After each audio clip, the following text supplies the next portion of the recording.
All right. Hey, what's up, digital agency owners? Welcome to another Cloudways live webinar. We've got something really amazing in store for you today.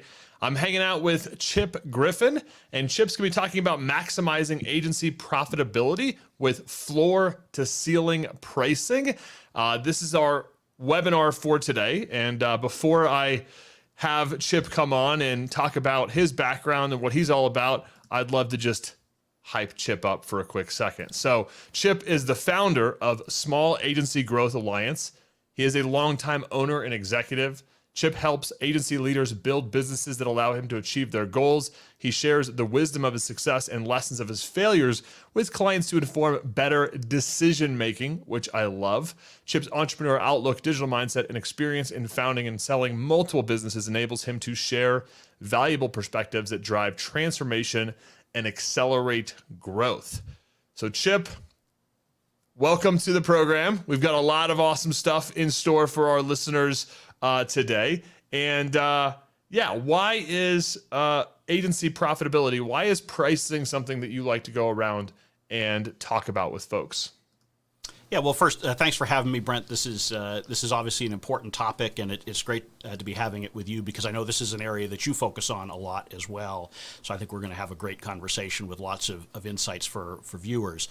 So ultimately, pricing is a huge driver of profitability for agencies, but my experience is, and I assume yours as well, a lot of agencies don't get their pricing correct, and they don't get as much profit as they should because they don't understand what their cost base is, they don't understand the value that they provide, and so therefore they can't bracket their price correctly between the floor and the ceiling. What do you mean when you say pricing floor? Like, does that mean pricing like bottom dollar type of things, like pricing at what clients are asking for? No, so the floor is the price that you absolutely can't go below or you're not going to generate satisfactory profits, right? Most agencies have a problem more with their floor than with their ceiling, right? Most agencies aren't charging enough for the work that they're doing. And part of the reason why is because they're not looking at what it actually costs to deliver the services that they're providing. So I'm a huge advocate of doing project budgeting so you know what your profit margin is, not just at an agency-wide level, because that hides all sorts of sins. If you want to really understand it, you need to look at it on a per project level and understand what are your real expenses. Once you know that, then you can figure out, okay, this is the minimum amount. And I'm not saying you should charge the minimum amount, but you need to know that so you don't get in trouble. Very cool. So over the next 40 or so minutes, Chip and I are going to dig into this topic in a ton of detail. So if you are interested in learning more about pricing for your agency, about making more profits, about learning about how to set your floor, what are some of those specific how-tos on what that looks like, then stick with us for the next 40 or so minutes on today's live Cloudways session. If you have questions for Chip, if you'd love for us to answer a specific question around pricing, around how to make sure that you're maintaining profitability, around, finding the ceiling, how much can you actually charge for the services, what will the market bear so that you can actually create more income, more impact for your business, then let us know in the comments. Join the conversation on today's live webinar with Chip Griffin. So Chip, let's get into this a little bit more detail, okay? You've mentioned a bunch of things today so far around pricing, around floor. Let's first start with that floor. So like the minimum price that somebody needs to be able to charge in order to be profitable on a per project level. Mm-hmm. So can you talk to me a little bit about what that is, why that's important, and how we're going to be able to do that for our folks? Yeah, you bet. So what you have to do is you have to figure out what the costs of delivery are. And so for most agencies, the biggest cost is going to be labor, whether that's employees or contractors. And so you need to understand how much time is it going to take to actually do this work. Now, that's something that as you first start doing budgeting and estimating, you're not going to be great at, right? It's going to take time because you're going to tap into your memory banks of what work you've done in the past and try to guess, well, how long did that take me? But I don't know about you, Brent, but usually I remember the things that are painful as taking longer than they really took, and the things that I really enjoy as going quicker, right? That's just natural human nature. And so you need to really have the data, which means, and I hate to say this, but you got to do time tracking. You have to know exactly how much time it's taking you to do the work, because that's the only way you're going to get better at estimating in the future. Beyond that, you also need to know all of the other costs that go along with the work. So if you have to purchase assets for it, if you're buying, stock photos, stock video, anything like that, you need to make sure that you're including all of that in your costs. And that gives you that base number that you can use as your cost. And that is the first element you need to set your floor. I was wondering, because we were talking about pricing and profitability, I was wondering how long it was going to take into the live stream before you mentioned the phrase time tracking. So I know, and nobody wants to hear that. I hated it myself, right? It sucks, but it's so important to understanding the work that you're doing and how to be profitable at it. So, and I want to drill into that a little bit, because I think you touched on some really great things, which is sometimes the things that feel frustrating in the moments, they feel like they take a long time, but maybe they actually don't take a long time. Right. And then there's the things that maybe we enter some level of creative flow around. And I don't know if you've ever been in that experience before, where you're in flow, you're working on something, Yep. and you kind of lose track of time. And so I've also found on the flip side that those are some of the things where I don't really realize how long they took, or and so there's sometimes when you start tracking your time, you're like, oh wow, like I felt like I was working on this for 3 or 4 hours. I really actually spent the entire day on it. Right. And so that time tracking component becomes critical for you. Right. On a tactical level, figuring out the time investment, I mean, what are some of the ways that you recommend for people to track their time? I mean, I know there are a myriad of tools out there. Is it something where they're having to you recommend using a tool, or are people able to just like jot down time notes on their table? And then there's the element of getting your team to track time. So I know that this is like, it probably deserves its own webinar, but any insights on how to actually get a team and yourself to adopt time tracking? Yeah. So the first is keep it simple. Right? Most agencies fail on time tracking because they try to make it too complicated. They try to get extreme granularity with the data that they're collecting. And so if there's no reason for you to be like a law firm where you're tracking it in 6-minute increments. There's no reason for you to know specifically, was someone writing an email, or were they writing a document or a blog post. Just understand the amount of time that the individual is spending on the project. So the simpler you keep it, the more likely it is to be effective.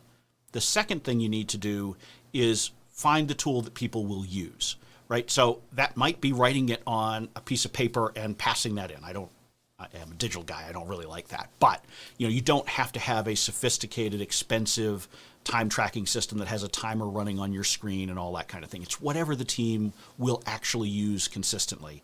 And that's the final piece. It needs to be consistent, and it needs to be timely, because just like we were talking about, you remember incorrectly how much time you spent on things. The longer you wait to record your time, the less likely it is to be accurate. So I like to see agencies that are doing this on a daily basis, so that you don't have a situation where someone's sitting down at the end of the week and trying to guess, what did I do on Monday?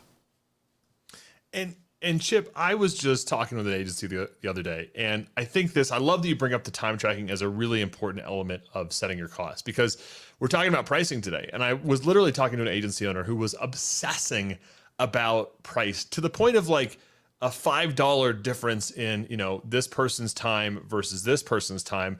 And one of my first questions was, well, let's get an idea of like, how much are we talking about here? Like, what's going on with our projects? And they happen to be pricing fixed price. And they were obsessing about these price variables, but the thing that they weren't actually acknowledging was that every project was going 20% over budget in terms of the hours it took.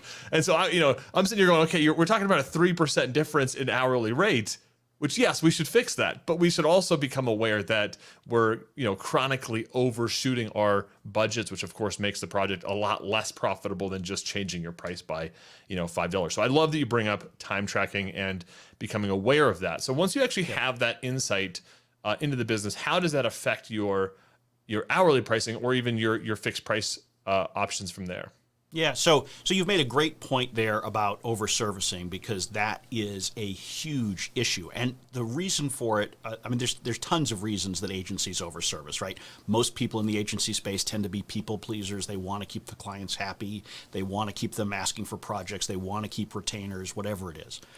But another reason why agencies have trouble with over-servicing is because the people who are doing the selling, in small agencies, usually the owner, don't communicate to the actual project managers, the people doing the work, what the expectations are for the amount of time it's going to take to do something.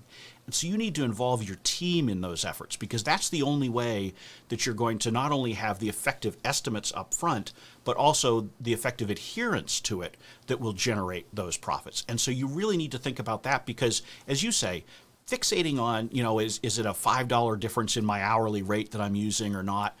That doesn't usually have a material difference to your bottom line. It's usually the amount of time that you're spending overall that has the biggest impact.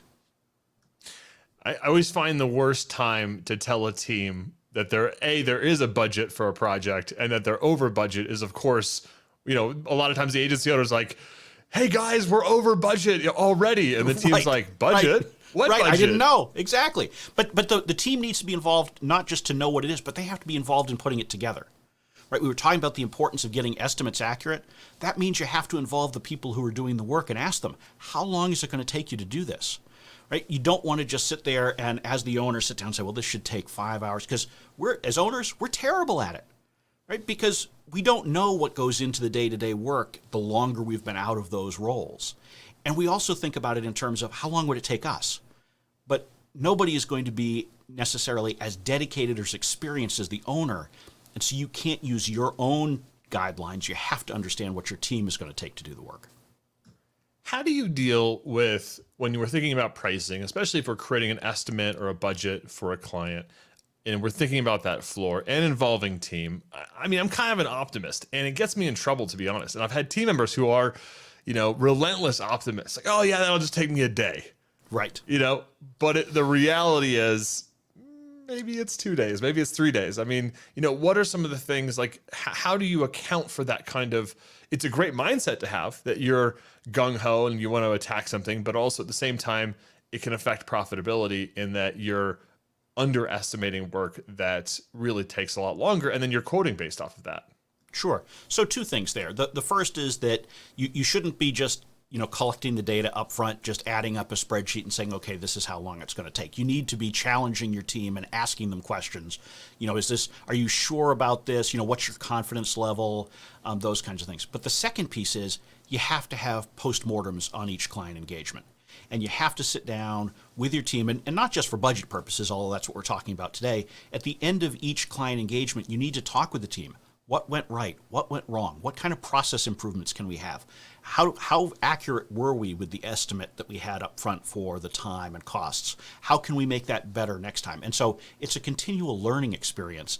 And frankly, that's what I love about being an entrepreneur and running businesses, is you have that opportunity to constantly learn and improve. And if you're doing that, you're much more likely to be profitable. So we've got our time tracking. We've got our fixed kind of project costs, contractors, stock photography, etc. So what I'm hearing from you is we're going to start to kind of add all this stuff up in some kind of spreadsheet or the back of a napkin at a restaurant or whatever. Yep. And that's going to get us what? So that's going to get you your total cost. And then what you should do is you should, at the bare minimum, double that number. So if you say, okay, between employees with their fully loaded costs, and by fully loaded, I mean including their benefits and payroll taxes and all that kind of stuff, contractors, other expenses, take that absolute number and double it. So if that was $10,000, $20,000 would be your new price floor. And the reason why you're doubling it is because you have to account for a bunch of different things in that floor. You have to account for the overhead expenses of running your agency. You need to account for profit margin for you, and you also need to account for a bit of a buffer. So if you're assuming that overhead may be about 20%, profits about 20%, that still gives you a 10% cushion in that pricing, so that if you were wrong on the estimates, you're not, it's not a disaster. You can't be way off, but with the floor, you're looking to be as accurate as possible.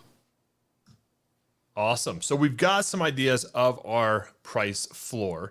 And for our viewers out there, if you're just joining us today, we're hanging out with Chip Griffin. We're talking about maximizing your agency's profitability with floor to ceiling pricing. So if you've been struggling with pricing, if you have been struggling with profitability, now's your chance to jump into this live stream and talk to Chip about this. Let us know in the comments if you guys have questions for Chip. We just went through how to figure out your price floor. Get all those costs in there, your fixed costs, your time costs, your salary costs, and make sure to double it, which is one of those lovely rules of thumb, which I like because it's easy to use in the moment, Chip.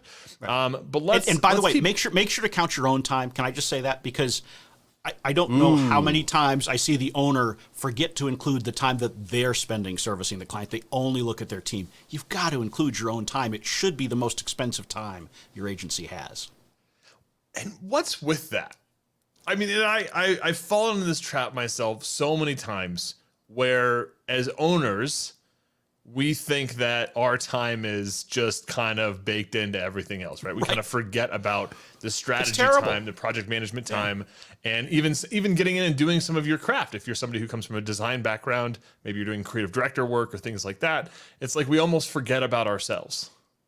Not almost, absolutely we do, and it's for a whole bunch of different reasons, like everything else. But ultimately, you need to, if you're going to take all of the risk and all of the stress of running your own agency, you need to make sure you're getting the rewards.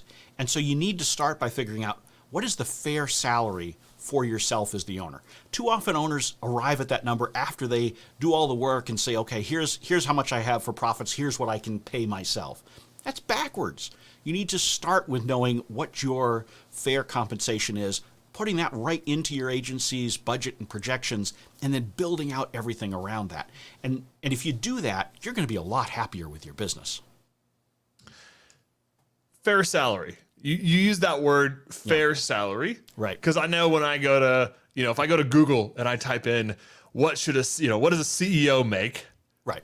I get Tim Cook's salary or whatever, right? It's like, obviously, sure. I'm not going to pay myself $200 million a year, which, I mean, don't get me wrong, would love to. But how do you come up with that fair salary? Because I obviously see when we're calculating these costs, we have to be considering our own time. We have to put a number to that time. But how are we thinking about, what's a fair salary for an agency owner? Sure. And there's a lot of different ways to look at this. And there's no single right answer. Because as you say, you can't just go to some book that says, okay, here's what the fair salary for you is. My experience is most agency owners go to one extreme or the other. They're either paying themselves way too little or way too much as far as actual salary. The way that you should come up with this number is start by saying, okay, what did I make in my last job? Particularly if you're new to the agency business, right? That's a starting point. You have some sense as to what the market told you were worth through that. But let's say you've been in business for a while, so you don't have that number. You have to try to figure out what might you be paid if you had a similar role in a larger organization, right? Again, that's a number that you can use to start working off of. But let's say, okay, you don't like doing any of those things. Here's the rule of thumb you can use. Figure out who your highest paid employee is and make sure you're getting paid at least a third more than that individual. Because if you're not being paid at least a third more than the base salary of your top paid employee, you're going to resent them. You're going to sit there and say, this guy gets to go home at night and not have to worry about it. And I'm sitting here worrying if we're going to make payroll next week. It just doesn't make any sense to me. So make sure that you're having a clear difference in your comp versus your team's comp. Chip, something that when I'm talking to agency owners, and this happens more often than I'd like to admit, but I bring up the agency owner's salary, and I understand how important this is in pricing, and that you need to be thinking about it. And honestly, it's one of the first bills that should be paid. And then I get this, well, my accountant says I shouldn't pay myself a salary, or I should pay myself a small salary, or this or that. And I'm always like, okay, that's interesting, but I also feel like it creates a bad mindset within the business that the entrepreneur or the agency owner thinks I shouldn't pay myself a lot because it's bad for tax purposes or something. I mean, I always think man, I want the biggest tax bill on earth, right? Because that means that I probably had insane profits and I made a lot of money. But I think sometimes people start playing these shell games with tax stuff when the fundamentals are pay yourself really well as an agency owner, calculate that into your projects. Do you have any, does that come up for you? I mean, is it something that you see as well? All the time. And I've had those conversations with my accountants over the years as well. Look, you can't confuse the fundamentals of business and your compensation with the mechanics of how you're being compensated. So the accountants are absolutely right in a lot of cases. You may not want to pay yourself a salary in the technical sense. You may not want to make yourself a W-2. You may want to compensate yourself in other ways, maximizing retirement contributions, getting various perks into the business that may be more tax deductible, whatever. That's fine. That's the mechanics of how you're being compensated. What you need to think about is what is your compensation package? And then you can let the accountants figure out how you get that. But if you're not clear with what those fundamentals are and what that appropriate value for you is, you're misguided. So I don't care if you take that money and stick it into a business bank account and it just kind of sits there and you pay it to yourself at some later point for tax benefit. Whatever your accountant tells you to do and you're comfortable with is fine, but make sure you're setting that comp aside in some fashion for you to make sure that you're getting the reward for all the risk that you're taking. So, Chip, we've talked a lot about building up that kind of cost basis for projects. And I love your approach to this because you say, look, it's got to be profitable on the floor. And I think a common mistake is thinking that floor means your cost basis for things. And you're saying, look, no, we got to bake in everything. We got to make it profitable. We need to make sure that the floor is something that's worth it for your agency to do, that you're not losing money. And I think that's amazing. I do, though, in my mission to help people really grow their income, I like to talk a little bit more about the other part of this presentation, which is helping people find the ceiling, right? What will the market bear for their services, right? Sure. How do we start to think about that part of this equation? Yeah, I mean, I approach this from the standpoint of first do no harm. And so that's why I always talk about the floor first, because too many agencies get into trouble by violating their floor, going below that floor and not making fair profits. But you should almost never charge your floor. You should almost always be going above that. But the ceiling, there's not quite that magical formula, right? I can't tell you that it's 3 times your cost or 4 times your cost, right? Because that's not what the ceiling is all about. The ceiling is about the value that you're creating.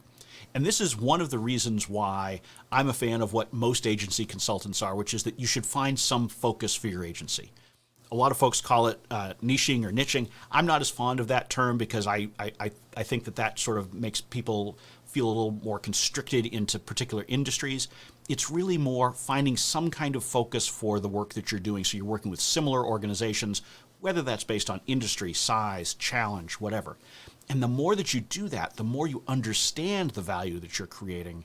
And therefore, you can start to get a sense for, if I'm creating $100,000 of value for this business, then charging them $5,000 looks cheap by comparison. So maybe I can push that ceiling higher. And the ceiling is something you just have to keep testing, right? It's one of those things where I usually tell my clients, go out and try, asking for 25, 50% more on the next proposal that you do. See what the reaction is.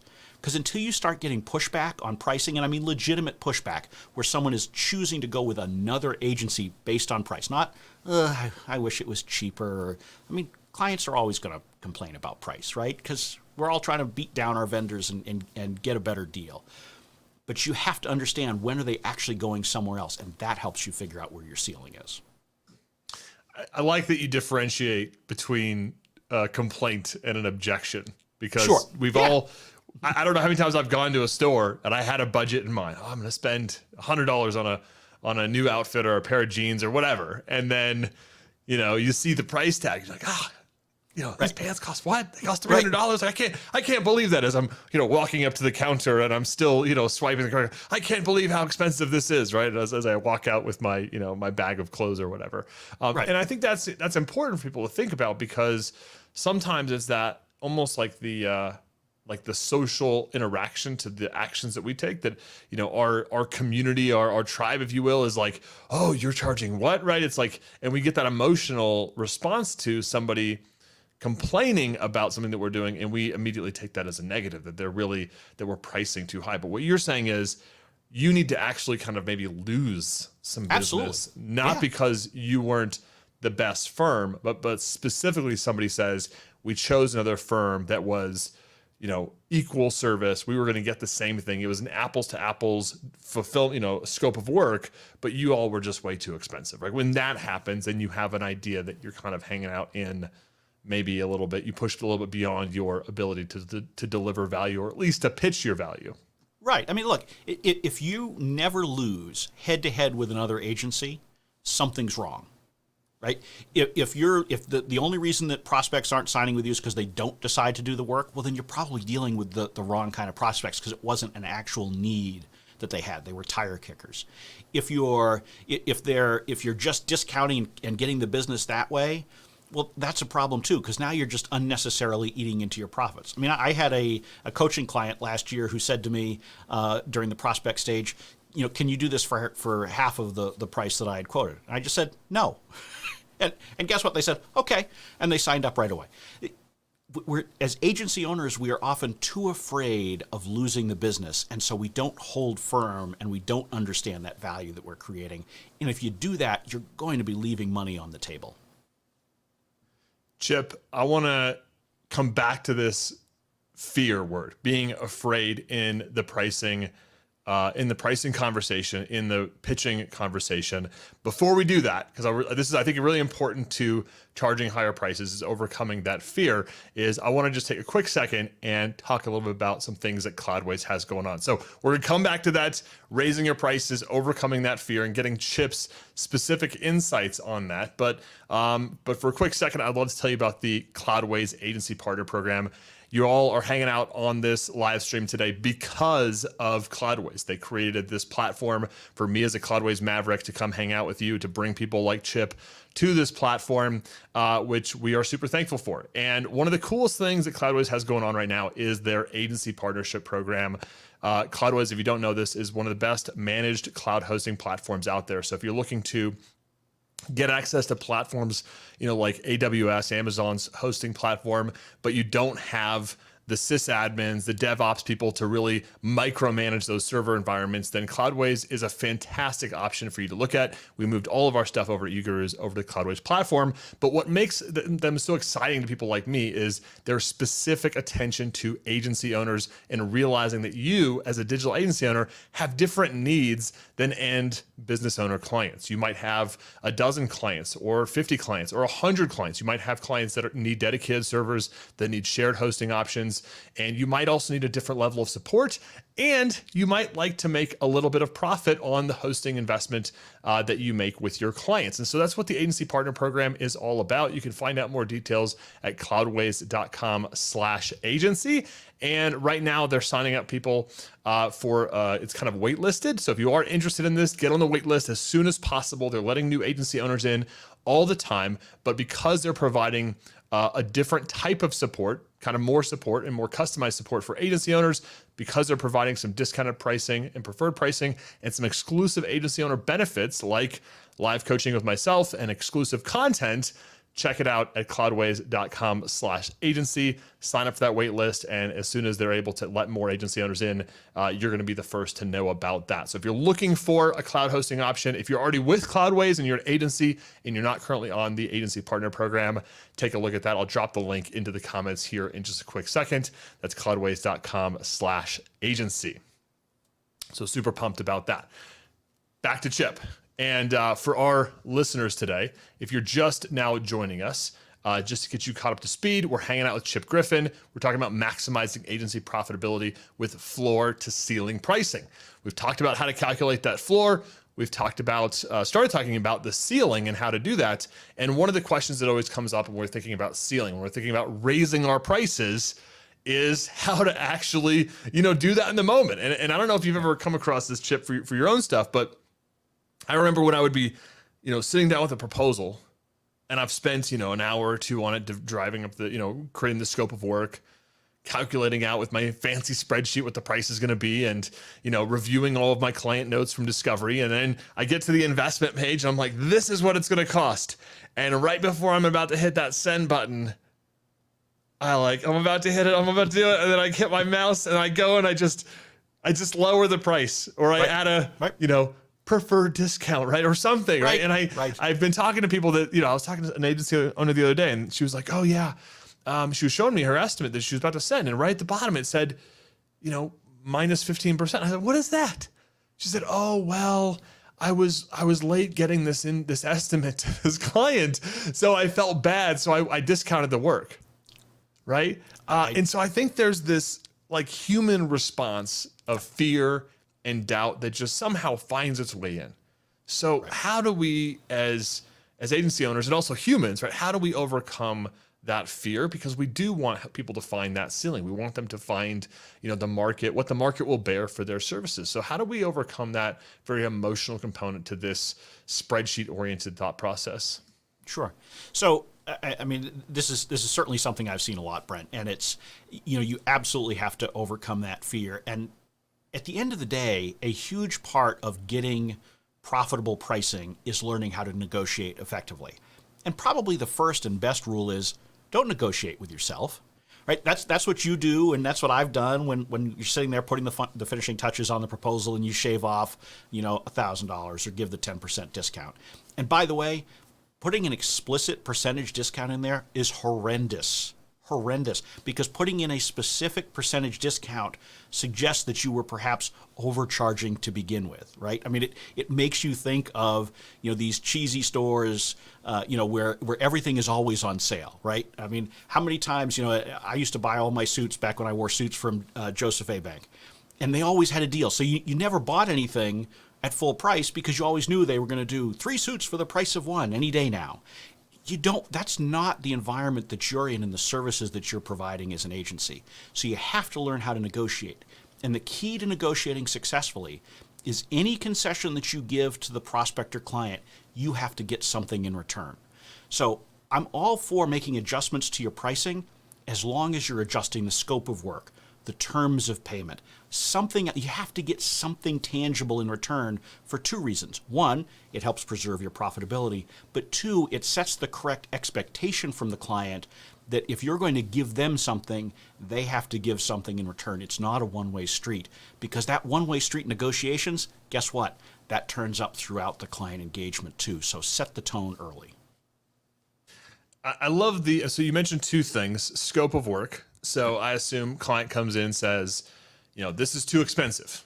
Yep. Well, let's go back to the scope of work and look to see, is there anything in there that's unnecessary? Which I can only imagine most clients are like, oh, there's a groan from them. Oh man, he wants to be fair. He wants to remove work if we're going to pay him less.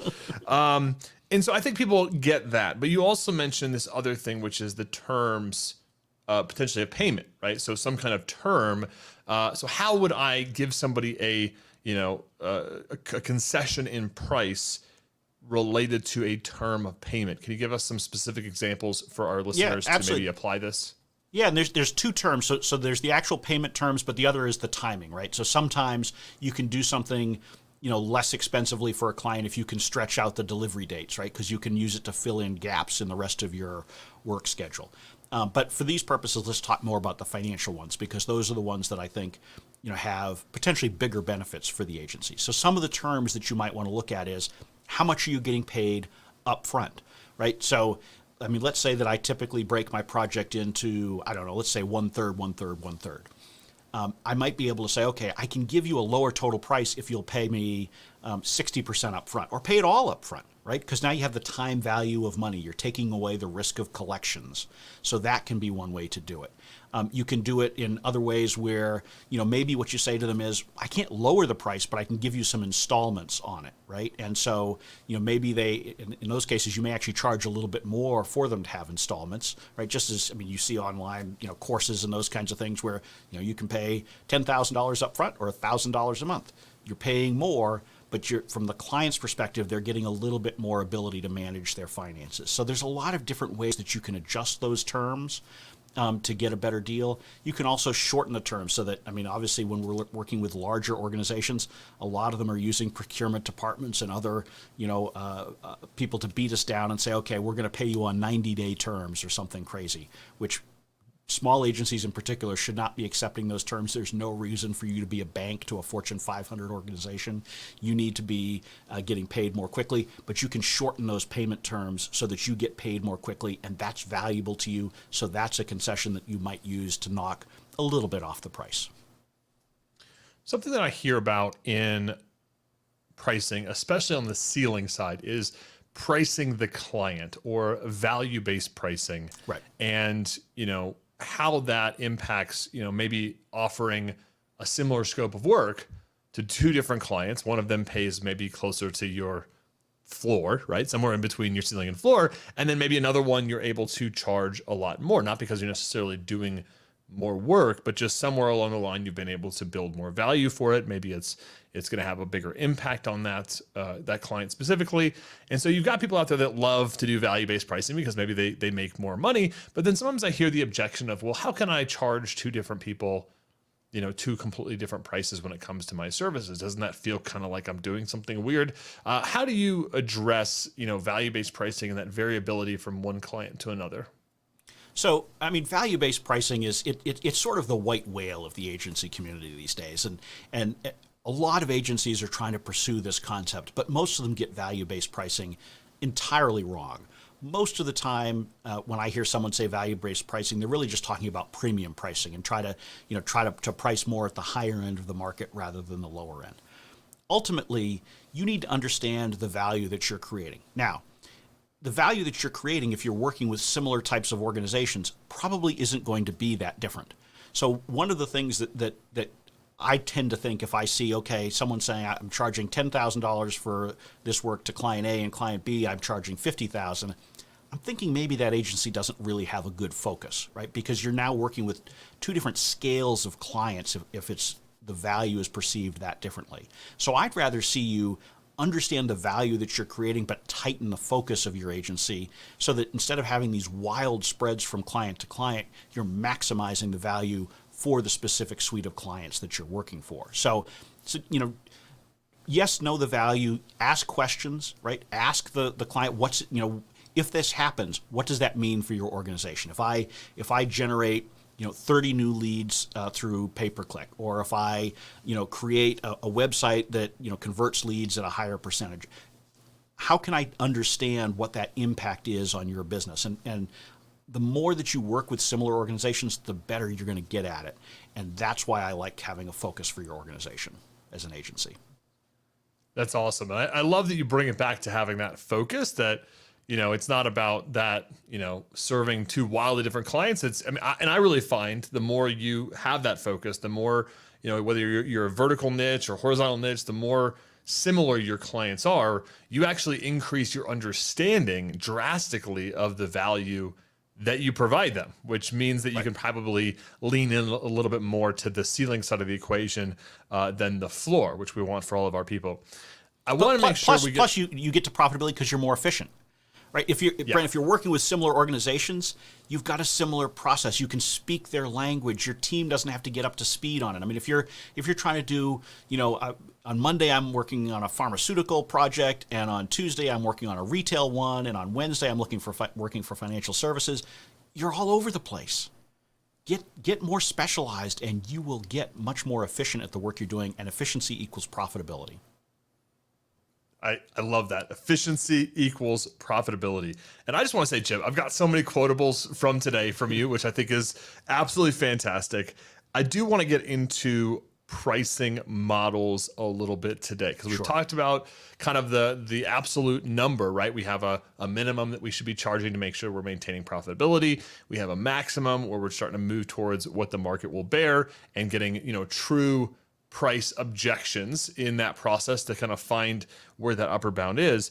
But I think a lot of people, before they even get to setting a specific number for a client, as an agency have to figure out what's their overall pricing model. Like, are they doing fixed price type of work where maybe they have a, here's a basket of goods, a scope, and it's going to be $10,000 regardless if it takes me 50 hours or 100 hours or 1,000 hours, right? It's going to be $10,000. So you got the fixed price kind of model out there. You've got the time and materials where you're just going to bill for every, however much time and cost that are engaged in that project.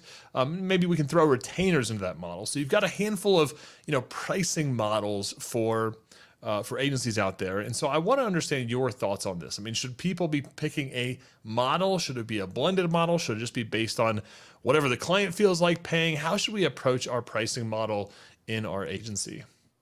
Sure. So pricing models, if you think about the absolute price as figuring out, how do you set costs and profitability and those kinds of things, the pricing model is really about assessing the risk and assigning the risk.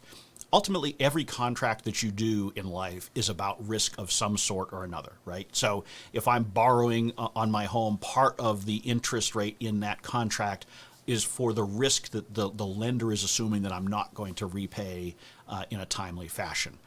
Same thing with our agency pricing models. We want to think about the risk. And so, for example, if I'm doing hourly pricing, that generally shifts the risk over to the client side pretty substantially, right? Because if you're doing time and materials, that means that as an agency owner, I'm confident that the work that I'm doing, I'm always going to be able to generate a profit on, because my team's not going to be able to overservice without getting compensated, unless you don't report hours correctly, but that's a whole separate issue. On the other hand, on a fixed fee basis, you as the agency are taking the majority of that risk. And so you have to understand that if you're using that pricing model, and frankly, price more of a cushion in those cases. So the model is about assigning the risk. Every agency needs to figure out what the right model is for the market that they're serving, the work that they're doing, and the risks that are inherent to those specific kinds of tasks.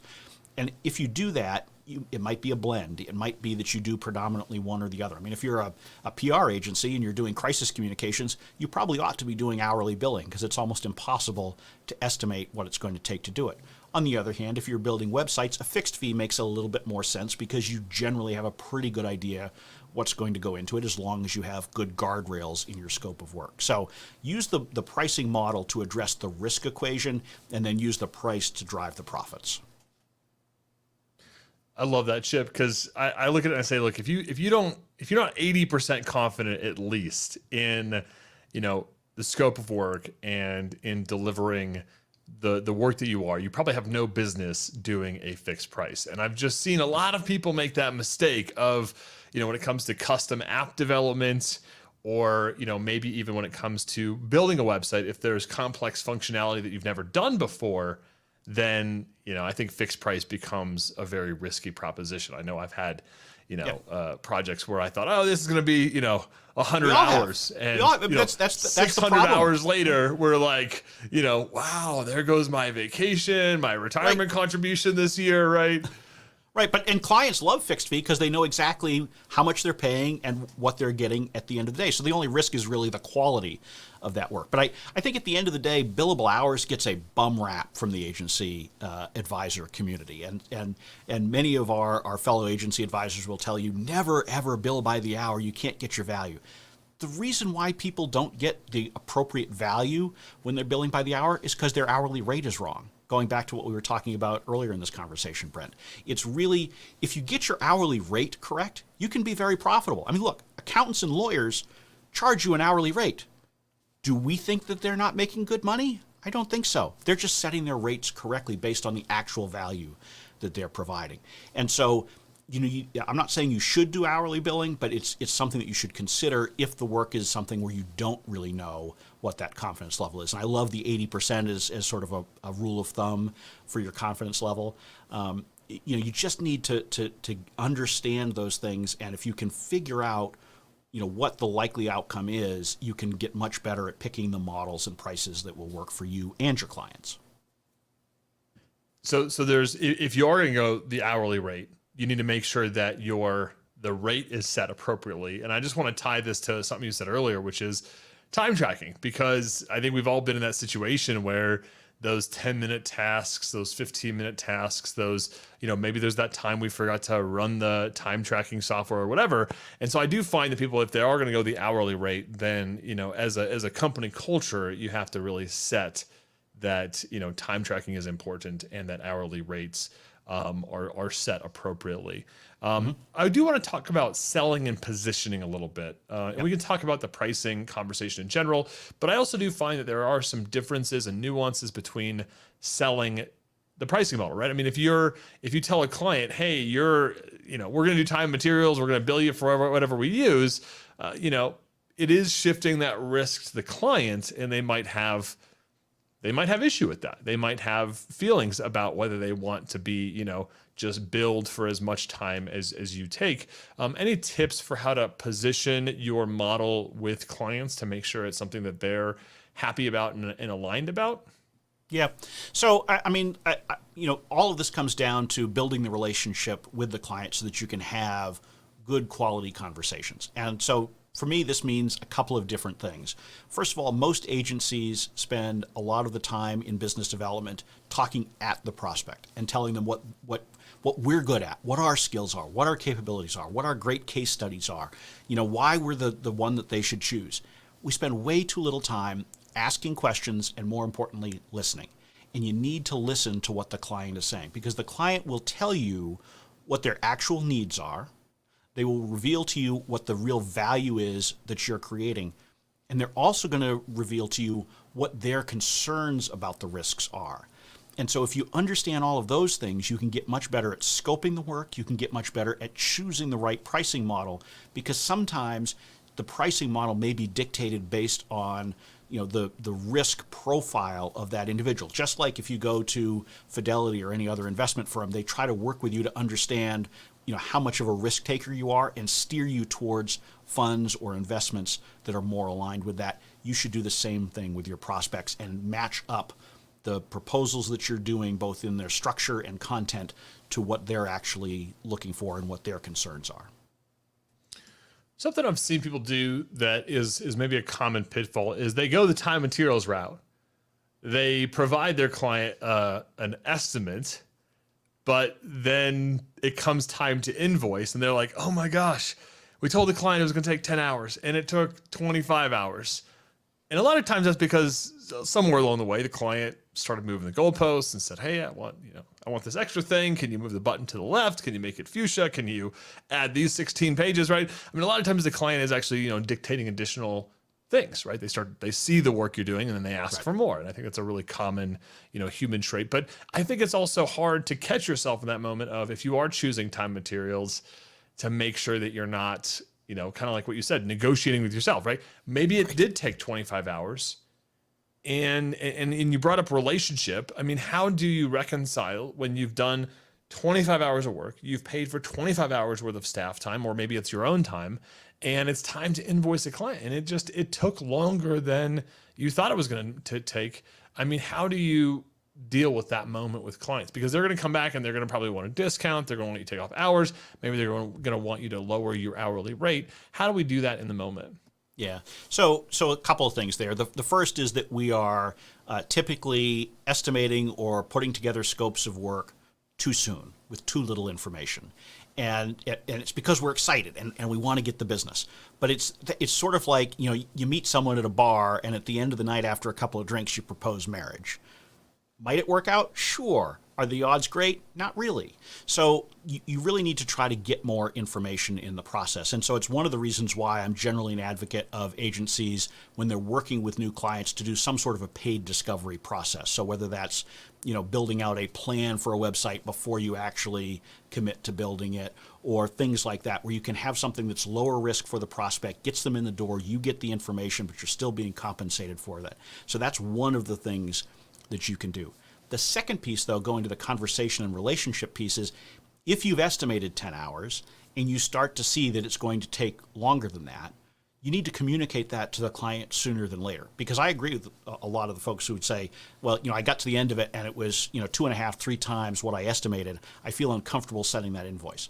Well, I would too if the client didn't have any idea that that's what was happening. You should be communicating early on, because once you've gotten to 8 hours and you realize you're not even close to 80% done, you ought to be communicating that. But that goes back to what we talked about earlier. Your team needs to be in on it. The team needs to understand what you've estimated. And if they do that, then they're much more in a position to communicate to the client contact, hey, we've expanded scope here. We're likely to go well over our hours. What should we do? And try to work something out then. That's awesome, Cliff. I have one more question for you today before we end our session. So I'm going to get to that in just 1 second. I gave a shout out to Cloudways earlier. If you guys just joined our broadcast in the last 10 or so minutes, you didn't hear me talk about the agency partner program. I also want to post that link into chat if you want to take a look at what's going on with Cloudways in regards to their managed hosting and how they serve agencies. They've got enhanced support for agency owners. They've got specific discounts and offers available to agency owners.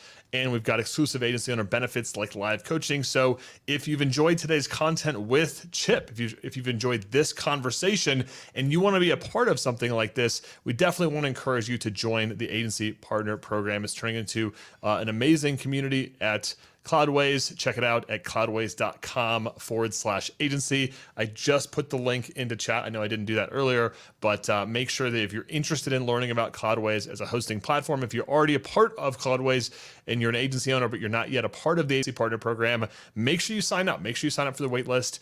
And we're going to be doing a full launch very, very soon, but they are letting in agency owners as they're able to support additional agencies in the program. So check that out at cloudways.com/agency.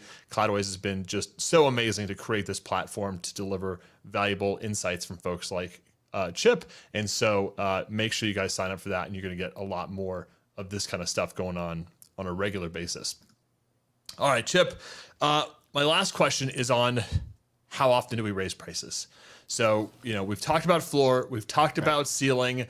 I think that a lot of people are going to go build a spreadsheet from today, or they're going to go look at their pricing spreadsheet, and they're going to go and they're going to put a lot of effort into it. And then they might forget about it for 3 or 4 years, or feel like, you know what, this kind of works for me. How often should somebody be looking at their pricing? Is it on every single project? Is it once a month? Is it a year? Is it once a decade? How often should we be looking at and revising our pricing, the numbers that we're charging, the rate that we're charging, and what are the consequences of some of that? Yeah, so I would say that, that you should be regularly reviewing your pricing. What that means depends a little bit on the volume that you're doing. If you are an agency that does a lot of smaller projects, that may not be on every single project. That may be too cumbersome. But if you are an agency where you've only got 15 or 20 clients at a time, then it may make sense to review it on each new proposal and figure out, are we in the right place? Generally speaking, agencies grow by increasing the dollar value of the project work that they're doing. Most agencies don't grow by having a larger number of absolute clients, so they don't go from being 100 clients to 200 to 300. There are some that do that, but very few. Most go and expand and scale by going from an average value of $5,000 a project to $7,000 to $10,000 and so on. So you should be consistently looking at how well you've done estimating, how well you've done at figuring out the value that you're creating, looking at the knowledge that you continue to accumulate as you get more experience in your focused field and your focused work that you're doing. And that will give you information to consistently raise prices. Now, I suggest that you raise prices first on prospects, right? Because I always get this question, how do I raise prices on my existing clients? The answer is, it's very difficult. It's much more easy to generate higher prices from new prospects who haven't seen previous pricing. So test it out on them. Figure out if it's working there. Test for your ceiling amongst your prospects, because it's okay if you lose occasional bits of business there. You're not sacrificing something that was already in your pocket. And then you can start figuring out, can I apply this to new work for existing clients? So constantly be testing the ceiling, constantly be trying to figure out, how can I generate additional value and charge more for it? Chip, amazing words of wisdom for our folks. So I love the, raise on prospects first, test it, get comfortable with it, and then, bring that to your existing customer base as well. And then also in terms of the frequency of how often you should be looking at this. So thanks for covering those couple of extra things. I want to challenge our listeners today. So if you're on today's live stream, if you've been learning from Chip about how to raise your prices, the price floor, the price ceiling, you've probably gotten some key takeaways, some nuggets from today's session. And what I want you to do is take a moment after this stream and take some time to write down, hey, what are the things that I learned from Chip that I could apply to my business? And try to get as much of that out on paper as you can to really start to think about this stuff. How does this apply to my specific digital agency? And my last challenge, so make sure you pull those takeaways from today's session and you really lock that stuff in. Lock in those key ideas that Chip brought to the program today. And then finally, all the information in the world will make no difference unless you take action. And so you've learned about setting a price floor. You've learned about that ceiling, about raising your prices. And if you go about the rest of your day and you think, oh man, I should raise my prices, And tomorrow you think, oh yeah, I should raise my prices. And then like by Monday, some client fire has come up. By Tuesday, this live stream is becoming, a figment of your memory, and your prices don't get raised. And we don't want that to happen, right? We want you to make sure that you're increasing profitability, that you're raising your prices, that your pricing becomes a more profitable model for your digital agency. So as you're writing down your takeaways, write down 1, 2, or 3 action steps that you're going to commit to from today's session and actually implement. Don't just be on that treadmill where you're learning new information, you're getting crazy excited, and then you don't actually make a difference in your business. In a year from today, you're not more profitable. We want to break that loop. We want to make sure that you're actually taking action from these sessions. So write down those 1, 2, 3 things and absolutely commit to making that difference for your business. And it might be scary. It might be raising your prices. It might be that you're going to no longer, apply a blanket 15% discount. Maybe it means you're going to commit to never giving clients a price concession without getting something in return. So make sure you look at those keynotes and takeaways and commit to at least 1, 2, maybe 3 actions from today's session. And that's going to make sure that we're actually implementing all the great stuff that Chip said, not just learning and getting excited. So we want to see implementation. We want to see you apply this stuff to your business and become a more profitable and in-demand digital agency owner. So Chip, this has been an absolutely fantastic session. I think people took a ton of notes. They learned a bunch from you. And I just want to thank you so much for stopping by the program today. It's been great to be here. Fantastic conversation, an important conversation, and I love that you've underscored to take some actual action items away from this. I mean, I train baseball umpires, and one of the things we always tell new umpires is pick one thing every game that you're going to work on and continue to get better at it, and that's how you improve without trying to boil the ocean all at once. So thanks for having me. Absolutely, Chip. And we'll if we ever have a Cloudways sponsored baseball game, we'll make sure that that you are our umpire for these sessions. So super excited for you. Good luck with the with umpiring. Hopefully you haven't kicked out a rowdy parent anytime recently, but I'm sure that will be in my future at some point with a 4-year-old and a 6-year-old. So just be kind. Okay.